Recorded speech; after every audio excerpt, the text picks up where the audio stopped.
ओम सहनाववतु सहनो भुनक्तु सह वीर्यं करवावहै तेजस्विनावधीतमस्तु मा विद्विषावहै। ओम शांति शांति शांति। शतशतुर्पनिषद के पहले अध्याय में 7 मंत्र हम लोग ने पढ़ लिए थे। 8वां पढ़ते हैं। संयुक्त में तत्क्षरमक्षरम च व्यक्ता व्यक्तं भरते विश्वमीशः अनीशश्चात्मा बद्धते भोक्तृभावात् ज्ञात्वा देवं मुच्यते सर्वपाशै। बंधन और मुक्ति के व्यावहारिक रूप हमें दिखा रहे हैं। हमारे बोध में अज्ञान में और ज्ञान में कैसे फर्क होता है, कैसे अज्ञान मिटता है, ये फर्क दिखा रहे हैं कि एक तो क्षर पुरुष होता है, यानी हमारा देह इत्यादि जो भी कुछ है जिसको हम उपाधि कहते हैं, ये तो कंटिन्यूअसली चेंजिंग एक चीज है। और हम जो उसके पीछे है, ये लगता है कि ये बदलता नहीं है, बदलता तो है परंतु ये अव्यक्त है। तो क्षर और अक्षर यानी अपरेंटली लगता जो है कि जड़ और उसके पीछे का चेतन, ऐसे हमारी प्रतीति हमेशा चलती रहती है। और हमें मैं जो है बदलता नहीं दिखता। मैं बदलता है पर हमें नहीं दिखता। हमें प्रतीति हो रही कि मैं तो हूँ, मेरा शरीर बदल रहा है। और यही व्यक्त और अव्यक्त है। व्यक्त माने जो प्रकट है मेरे लिए, दूसरों के लिए, सबके लिए। और अव्यक्त माने मैं तो किसी को दिखता नहीं है ना, मैं के कार्य दिख रहे हैं खाली। तो इसलिए ये क्षर और अक्षर पुरुष जो है ये व्यक्त और अव्यक्त है। और इनका पोषण जो है ये विश्वम ईशा।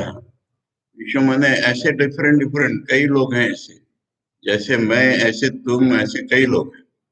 अत्यंत वैरायटी के साथ कई लोग हैं और सबका ही एक मैं है और सबका ही एक क्षर पुरुष भी है। तो इसलिए ये क्षर और अक्षर या व्यक्त और अव्यक्त जितने हैं उनको ईश्वर ही पोषण करता है। इस शतशतरूपनिषद में ब्रह्म को ईश्वर संज्ञा ही अधिकतर मिल रही है। ये प्रतीत होता है कि जैसे कोई एक ईश्वरवाद हो, पर ये बताएगा तो अखंड ही बताएगा। परंतु आज जो चल रहा है उसका ये वर्णन है कि क्षर और अक्षर वही व्यक्त और अव्यक्त, इनको ईश्वर पोषण करता है। ईश्वर अगर न हो तो हम कुछ नहीं खा सकते। ईश्वर अगर न हो तो हम कुछ नहीं सुन सकते।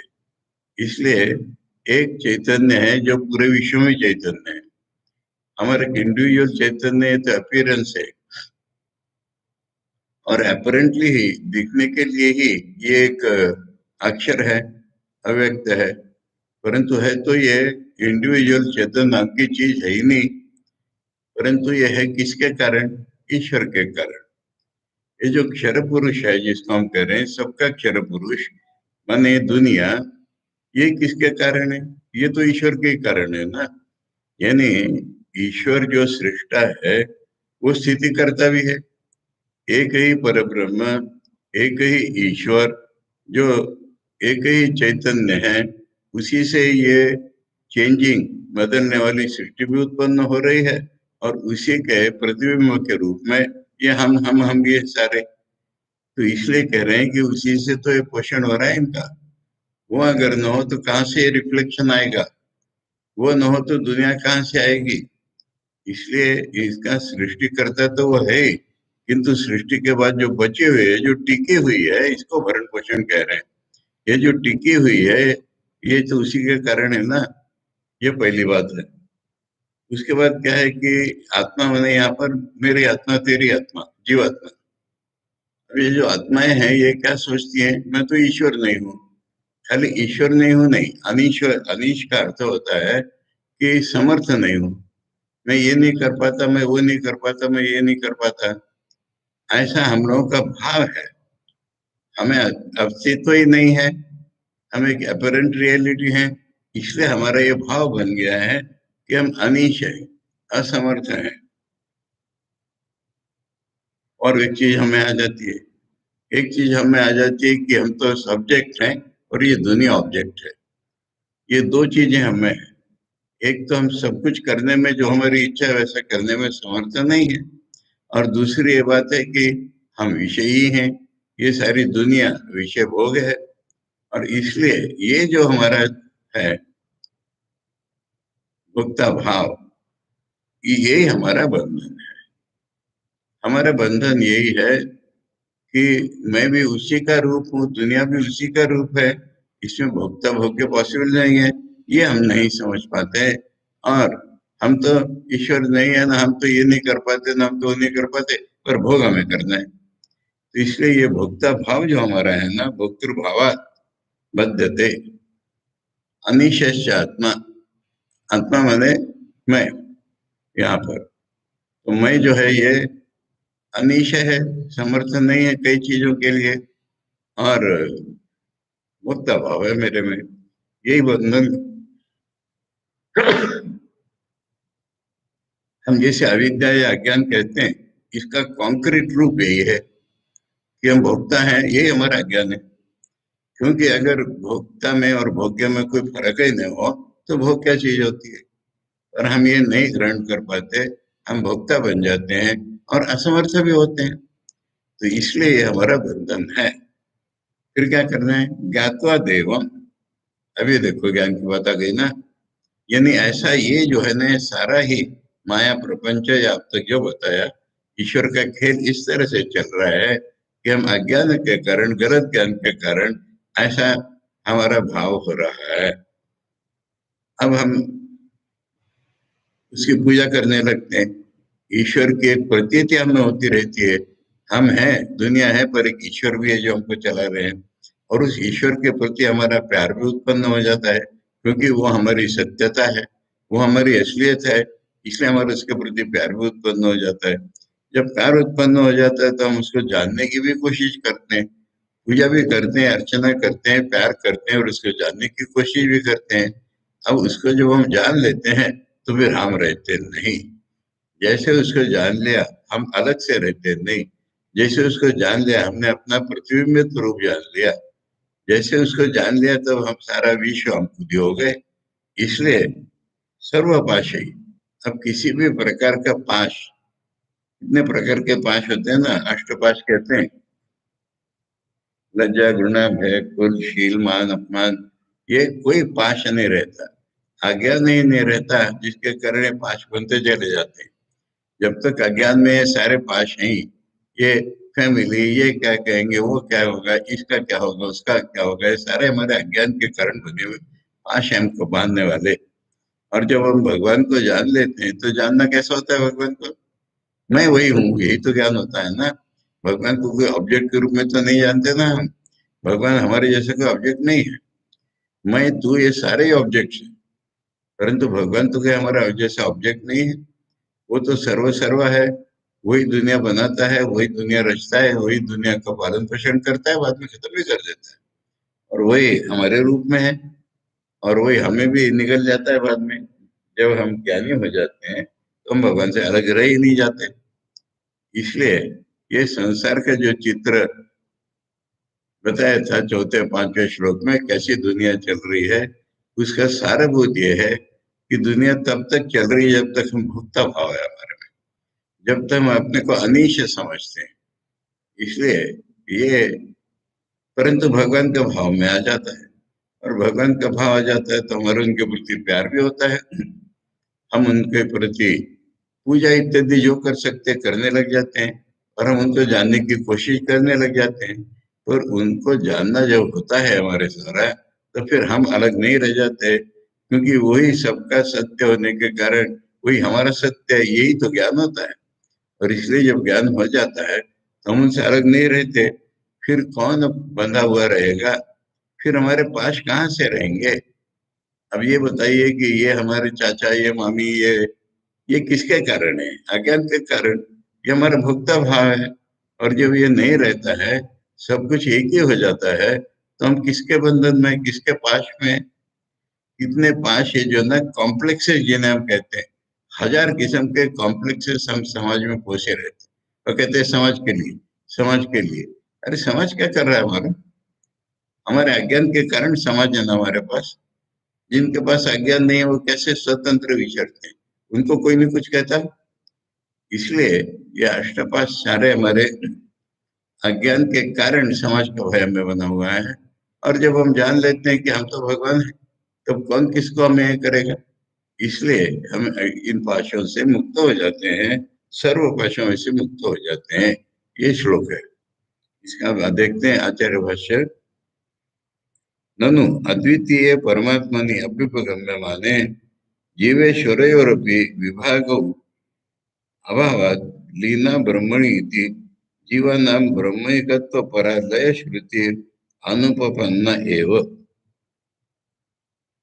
पिछले मंत्र में जो था कि ये जीव जो है वो ब्रह्म में लीन हो जाता है, ब्रह्म से अलग नहीं रह पाता है। लीना ब्रह्मणि, और तत्परा तत्पर होकर के लीन हो जाता है, और फिर योनि मुक्त हो जाते हैं। इसको कह रहे हैं कि ये कैसे संभव है।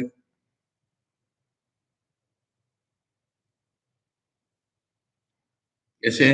परमात्मा अद्वितीय हमने कहा, तो फिर एक जीव और एक ईश्वर बना कैसे?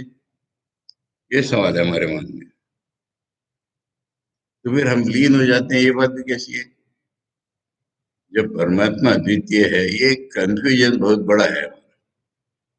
स्पिरिचुअल लाइफ में दो प्रकार के भ्रम उत्पन्न होते हैं। पहले तो अद्वितीय परमात्मा पर विश्वास उत्पन्न ही नहीं होता। अब मान लो उत्पन्न हो गया, फिर दूसरी डिफिकल्टी आ जाती है।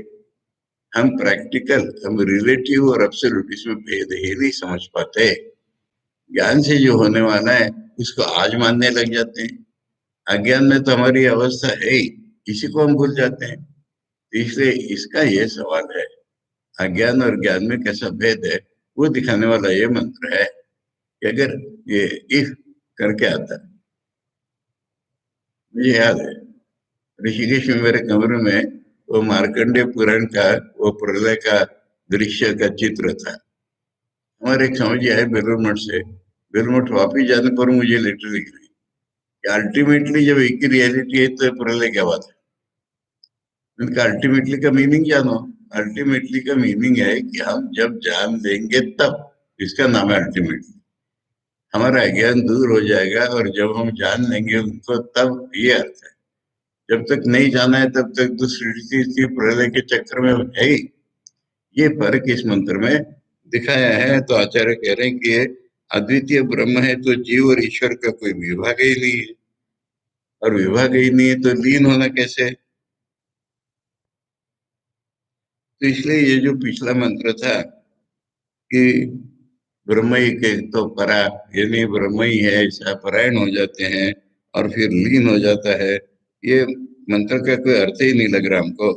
इति आशंक्य, ऐसी शंका करके व्यवहार अवस्थाया, इसी को लोगों ने व्यावहारिक सत्ता और क्या, पारमार्थिक सत्ता और व्यावहारिक सत्ता, सीधे बात है अज्ञान की सत्ता और ज्ञान की सत्ता। तो इसलिए व्यवहार दशाया, जब तक हम व्यवहार कर रहे हैं, हम तुम में भेद कल्पना करके हम व्यवहार कर रहे हैं।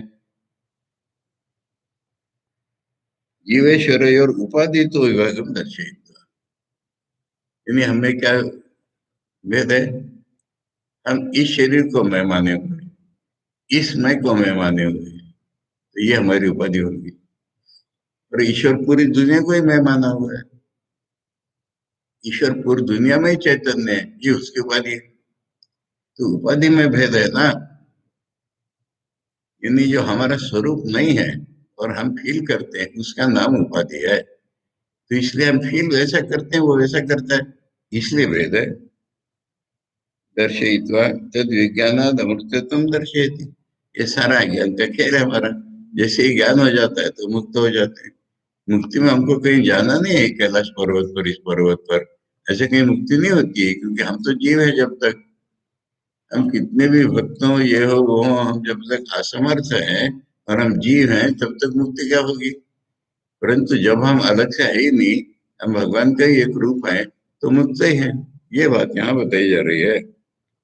संयुक्त में तदिति, यानी ये चिपके हुए है। क्या चिपका हुआ है? व्यक्त और अव्यक्त। हमारा शरीर जो व्यक्त है और हम जो अव्यक्त हैं, ये दोनों एक दूसरे से अलग ही नहीं हो पा रहे हैं, चिपके हुए हैं। व्यक्तम माने विकार जातम, जो भी विकार है वो। अव्यक्तम कारणम, कारण माने मैं हमारा, अव्यक्त माने उसका कारण मैं। तद उभयम क्षरम अक्षरम च, वही क्षर है और ये अक्षर है। व्यक्तम क्षरम विनाशी, जो दिख रहा है हमको प्रकट, ये तो क्षर है, विनाशी है। अव्यक्तम अक्षरम अविनाशी, मैं का जो रियल स्वरूप है ये तो अविनाशी है। तद उभयम परस्पर संयुक्तम कार्य कारणात्मकम विश्वम, और ये दोनों संयुक्त होकर के ही ये दुनिया चल रही है। विश्वम भरते विश्व विभर्ति ईश्वर, इनका पालन ईश्वर कर रहे हैं, दोनों उसी के रूप है। तथा च आह भगवान, गीता में यही बात कही है, क्षरा सर्वाणि भूतानि कूटस्थ अक्षर उच्यते, इसी को कूटस्थ कहते हैं। उत्तम पुरुषस्तु अन्य, यानी मैं वाला है तो अक्षर पुरुष हो गया। उत्तम पुरुष मैंने रियली जो पुरुष है वो तो अलग ही है। परमात्मा इति उदाहरणता, उसका नाम परमात्मा कर दिया है कि जो रियलिटी है सबकी, अल्टीमेट रियलिटी है सबकी, उसका नाम कर दिया हमने परमात्मा। लोकत्रयम, यो लोकत्रयम आवेश्य, वही ये जड़ सृष्टि के रूप में भरा हुआ है, वही ये जड़ सृष्टि के रूप में बना हुआ है, और वही मैं के रूप में बना हुआ है। इसलिए वही सब में व्याप्त होकर के विभर्ति अव्यय ईश्वर, न बदलने वाला ईश्वर, वो इन सबका पालन पोषण करते हैं। न केवलम ईश्वरो व्यक्ता व्यक्तम भरते, केवल इतनी ही बात नहीं है, इनका पोषण ईश्वर कर रहा है।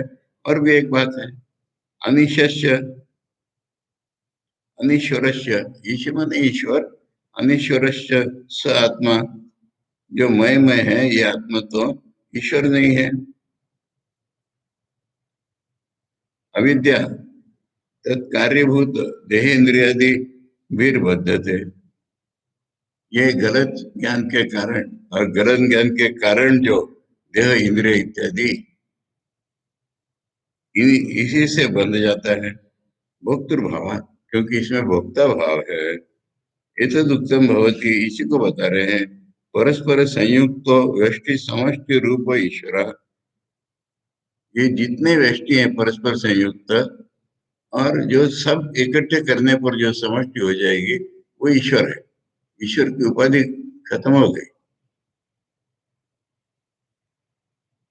उदाहरण ऐसा दिया था हमारे प्रिंसिपल महाराज ने कि एक लाइट है, एक लाइट है तो उसका अंधेरा भी है। अब 10 लाइट हमने जोड़ दिए तो लाइट तो है, अंधेरा गायब हो गया। इसका अंधेरा उससे प्रकाशित होता है, इसका अंधेरा उससे प्रकाशित होता है। इस तरह का उदाहरण दिया था। इसलिए जो समष्टि है, मैं दूसरे प्रकार से बोलूंगा कि एक हॉल है, उसमें पार्टीशन है। पार्टीशन तो छत तक नहीं है, तो जो एक एक कमरा है उसको दूसरे कमरे में क्या नहीं दिख रहा है, और उसके टॉप पर जो बटन उसको तो सारा ही दिख रहा है। प्रत्यक्षता तो बताना है तो हमारी माँ का शारदा देवी, दुनिया की ऐसी कोई चीज ही नहीं थी जो उनको अज्ञात थी।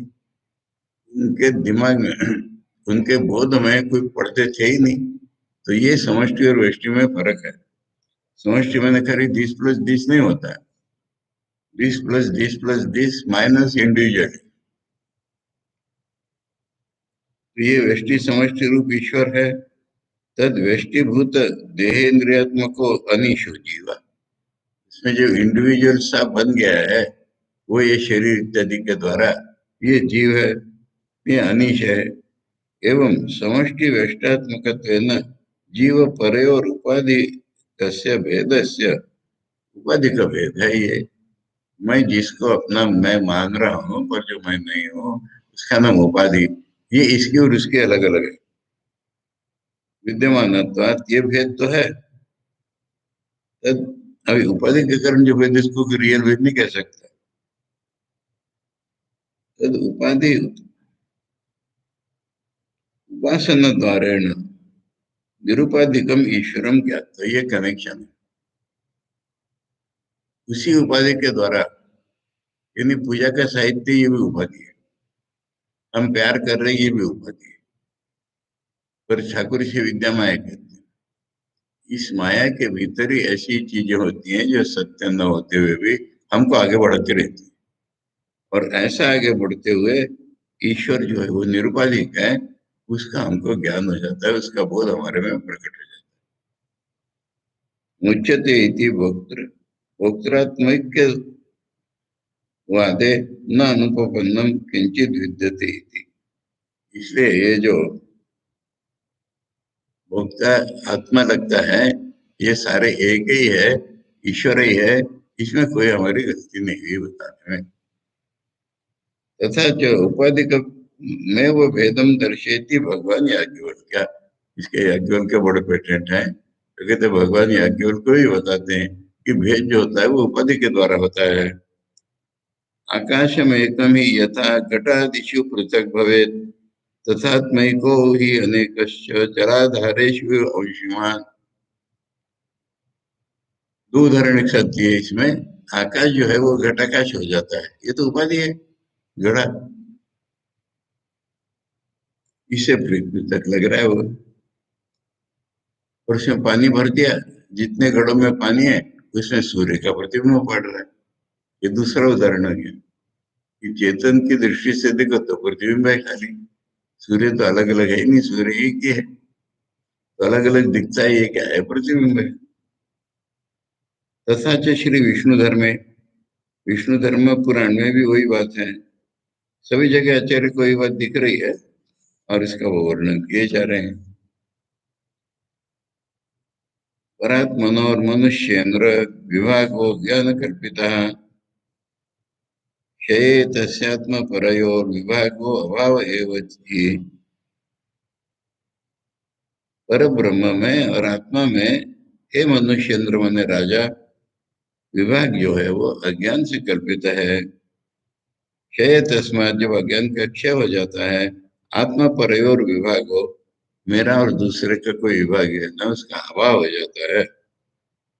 आत्मा क्षेत्र के संयोग्यो, आत्मा को हम क्षेत्र के मान रहे हैं, यानी इस शरीर इत्यादि को चलाने वाला, इसको मैं मानने वाला। आत्मा क्षेत्र के संग यम संयुक्ता प्रकृति गुणे, किंतु ये शरीर के साथ पूरी तरह से चिपका हुआ है, प्रकृति के गुणों के साथ चिपका हुआ है, मायात्मक गुणों के साथ चिपका हुआ है। तैरेव विगता शुद्ध, जब ये मायात्मक गुण जो है जिनसे वो चिपका हुआ है छूट जाते हैं, जब मैं नीच हूं, मैं पापी हूं, मैं पुण्यवान हूं, ये सारे प्रकृति के गुणों से चिपकना है, जब ये छूट जाता है तो वो शुद्ध रूप में देखा जाए तो परमात्मा ही निकल आता है। परमात्मा निगद्यते अनादि संबंधवत्या क्षेत्रज्ञोयम अविद्यया युक्ता पश्यति भेदेन ब्रह्म तो आत्मनि संस्थितम। अविद्या, अविद्या कब से उत्पन्न हुई? नहीं, अविद्या में हमारी उत्पत्ति है, इसलिए अनादि संबंध जिसका बना हुआ है, शुरू कब हुई इसका पता नहीं, ऐसा संबंध जिसका बना हुआ है वो हमारा है क्या? और ये जो क्षेत्रज्ञ है, ये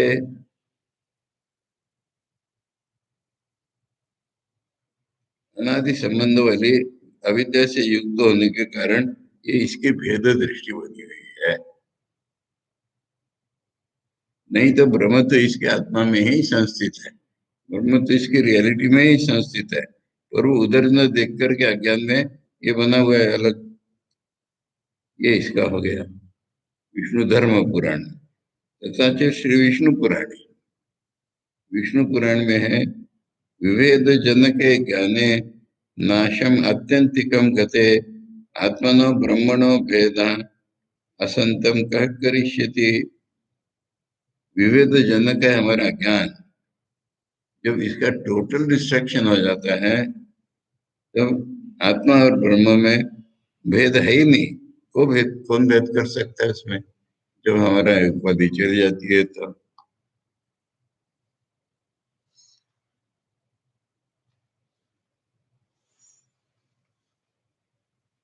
इसी का वो कई शास्त्रों से उदाहरण देके हमको समझा रहे हैं। तथा च वाशिष्ठ योग शास्त्रे प्रश्न पूर्वकम दर्शितम। वाशिष्ठ योग शास्त्र में योग वाशिष्ठ, इसका पूरा नाम है योग वासिष्ठ रामायण। इसमें राम जी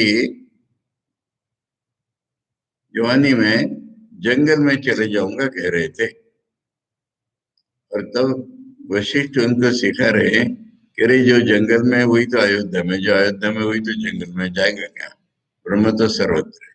ये पूरा योग वशिष्ठ रामायण का थीम यही है। तो इसलिए प्रश्न पूर्वकम दर्शितम, यानी प्रश्न और उत्तर इस रूप में उसको यही चीज बताइए वहां पर। यद्यात्मा निर्गुण शुद्ध सदानंदो जरो अमरः संस्कृति कस्य तात स्यात् मोक्षो वा विद्या प्रभो विभव। यदि आत्मा हमारा निर्गुण शुद्ध है, सदानंद है, अजर है, अमर है, तो हे प्रिय गुरु जी, मेरे मेरे संसार होता क्यों है हम लोगों का, और फिर मोक्ष भी क्या होता है। जब एकमात्र आत्मा ही निर्गुण शुद्ध है, तब ये संसार होता किससे और किससे मोक्ष हो जाता है। क्षेत्र नाशा कथम तस्य ज्ञायते भगवन् यतः यथावत् सर्वमेव तन्मे वक्तुमर्हसि सांप्रतम। तो ये फिर क्षेत्र का नाश हो गया, मैंने शरीर के साथ मैं बहुत चला गया। हे भगवान, ऐसे आप जो कह रहे हैं ज्ञान से हो जाता है, ये सब अच्छी तरह से मैं जानना चाहता हूँ, आप मुझे बताइए। ये रामचंद्र जी का सवाल है, वशिष्ठ है, तो उसको वशिष्ठ जवाब दे रहे हैं। तस्यैव नित्य शुद्धस्य सदानंदमय जीवस्य संस्कृति कीर्त्यते बुधई। वो जो नित्य शुद्ध सदानंदमय आत्मा है, अवच्छिन्न है, वही जीव बन गया है, और जीव का संसार कल्पना की जाती है ज्ञानी लोगों द्वारा। एक ये शत चतुर की थीम से मिल रहा है, इसलिए एक है वही भूतात्मा, भूते भूते व्यवस्थित है। वो तो आत्मा तो एक ही है ना, पर हर जगह वो मैं अलग अलग कर रहा है। एकदा बहुधा चैव दृश्यते जल चंद्रवत, और सूर्य का प्रतिबिंब ऐसे चंद्र का प्रतिबिंब देख लो, एक ही होने पर भी उसके कई प्रतिबिंब दिखते हैं। है तो एक ही, पर बहुधा दिखता है हमको। भ्रांत्या रूढ़ एव आत्मा जीव जीव संज्ञा सदा भवे। तो ये तो भ्रांति हो गई ना। भ्रांति पर जब हम आरूढ़ हो गए, तो वही आत्मा हमको जीव दिखने लगा हमेशा। ये हो गया वशिष्ठ जी का उत्तर। तथा च ब्राह्मे पुराणे, ब्रह्म पुराण में परस्यैव उपाधिकम जीवादि भेदम दर्शयति। ब्रह्म पुराण में भी एक ही पर है, पर ब्रह्म उपाधि के द्वारा, जो स्वरूप नहीं है, उन चीजों के द्वारा जीवादि भेद उसका दिखाया जा रहा है। कथम तद औपाधिक भेदेन बंध मुक्ति आदि व्यवस्था, और औपाधिक भेद से ही तो बंध मुक्त इत्यादि व्यवस्था है। इति आशंक्य दृष्टांत पूर्वकम व्यवस्था दर्शयति। उदाहरण देकर के इस चीज को समझा रहे हैं। एकस्तु सूर्यो बहुधा जलाधारेषु दृश्यते आभाति परमात्मा च सर्वोपाधिषु संस्थितः। एक ही सूर्य जल के अलग अलग धाराओं में अलग अलग दिखता है, ऐसे ही परमात्मा सर्वत्र उपाधि के अनुसार मैं दिखता है। अरे है तो सूर्य, प्रतिबिंबात्मक दिखता है, प्रतिबिंब सूर्य जैसे ही काम करने लगता है। ब्रह्म सर्व शरीरेषु बाह्ये चाभ्यंतरे स्थितम आकाशमेव भूतेषु बुद्धो आत्मा अन्यथा। वो जो ब्रह्म है वही सभी शरीरों में बाहर अंदर स्थित है, जैसे आकाश सारे भूतों में है। हमारी बुद्धि में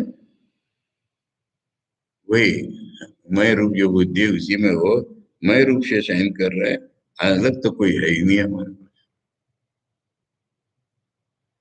एवं सती तथा बुद्धिया देहो हमिति मन्यते।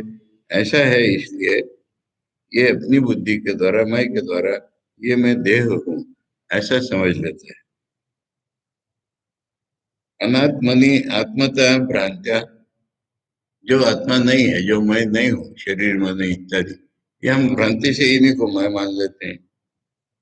साथ साथ संसार बंधन बन जाता है।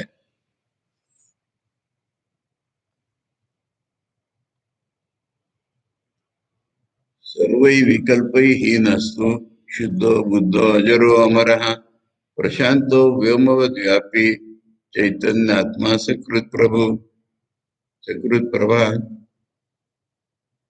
अब ये जो विकल्प मैंने अलग अलग प्रतीत होना,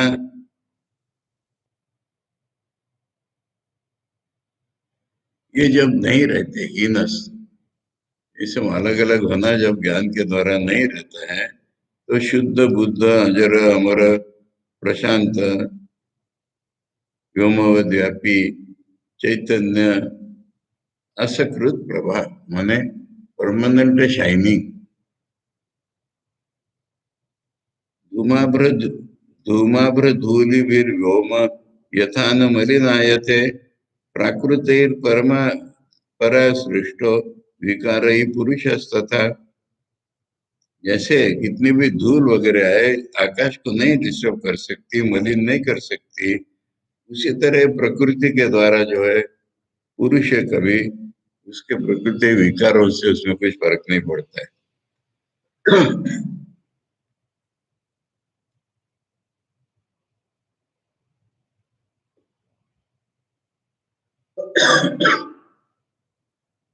नान्ये मलिनतां यान्ति दूरस्था कुत्रचित् क्वचित्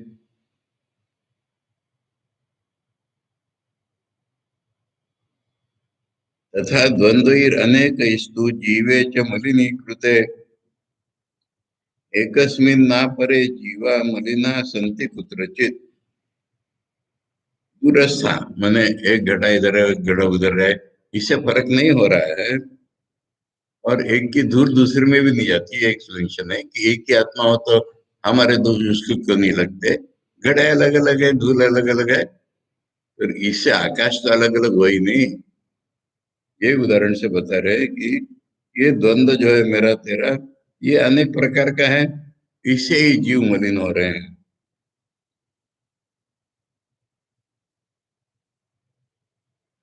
जब ये एक ही ये जब समझ में आ जाता है तो कोई जीव नहीं है, कोई मलिन नहीं होता।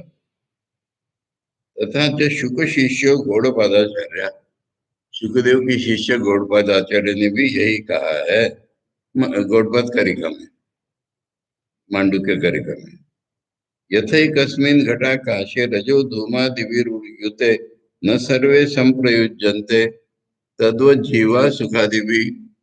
इसलिए मेरा सुख दुख दूसरे का नहीं होता है, जैसे घड़े में आकाश है उस तरह से। तस्मात् अद्वितीय परमात्मनि उपाधि तो जीवेश्वरयोर जीवानाम च भेद व्यवस्थाया। परमात्मा अद्वितीय है, और इसमें एक तो भेद ईश्वर और जीव हो जाता है, और दूसरा जीव जीव में भेद हो जाता है। जब रिफ्लेक्शन को हम सत्य मान लेते हैं, तो मूल से रिफ्लेक्शन अलग हो जाता है, और एक रिफ्लेक्शन से दूसरा रिफ्लेक्शन अलग हो जाता है। व्यवस्थायाम सिद्धत्व, यही तो दुनिया चल रही है, इसमें और क्या सिद्ध करना है। न विशुद्ध सत्वोपादेर ईश्वरस्य अविशुद्धोपाधि जीवगता सुख दुख मोह ज्ञानादय। विशुद्ध सत्व जिसकी उपाधि है, मैंने जिसमें कोई मलिनता ही नहीं है, उस ईश्वर में ये सारी चीजें नहीं जुड़ सकती जो जीव में जुड़ी है। सुख दुख मोह अज्ञान ये सारा। तथा च भगवान पराशर, भगवान पराशर, वेदों के पराशर स्मृति है।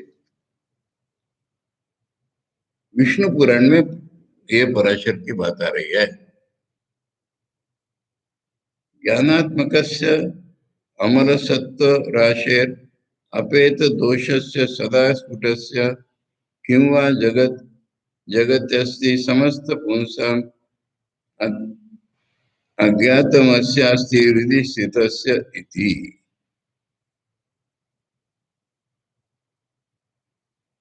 हृदय में सभी के स्थित परमात्मा है, वो ज्ञान स्वरूप है, विशुद्ध है, सत्व राशि है, सब दोषों से मुक्त है, नित्य प्रकाश स्वरूप है, उसको कौन सी वस्तु अज्ञात है।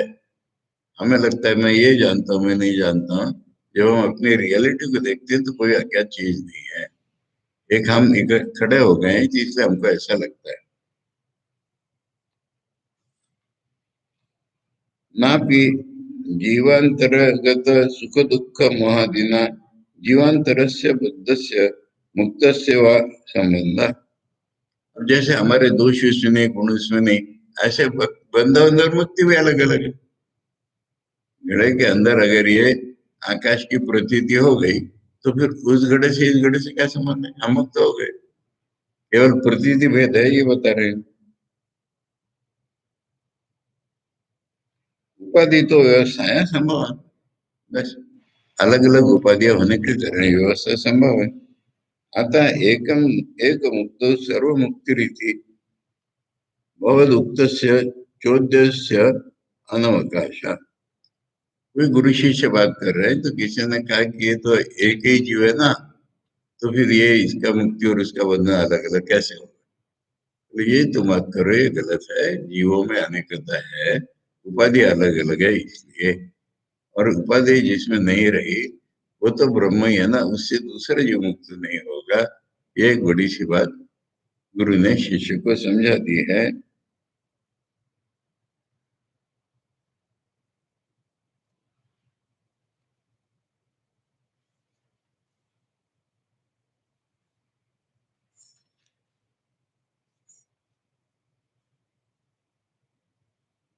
क्या है कि एक एक श्लोक में इतना ही उदाहरण देकर के समझाया है।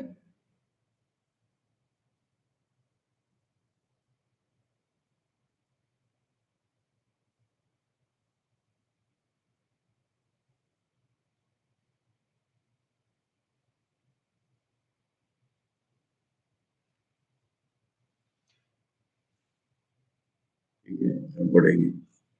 सांख्य का रिफ्लेक्शन यहाँ दे करके वेदांत से समझाना है अगले मंत्र में। ऐसे मंत्रों को सांख्य वाले मानते हैं और वो तो स्वतंत्र नहीं होते ना, इसलिए वहां पर सांख्य का रेफरेंस करके वेदांत को समझाना। ये अगले मंत्र।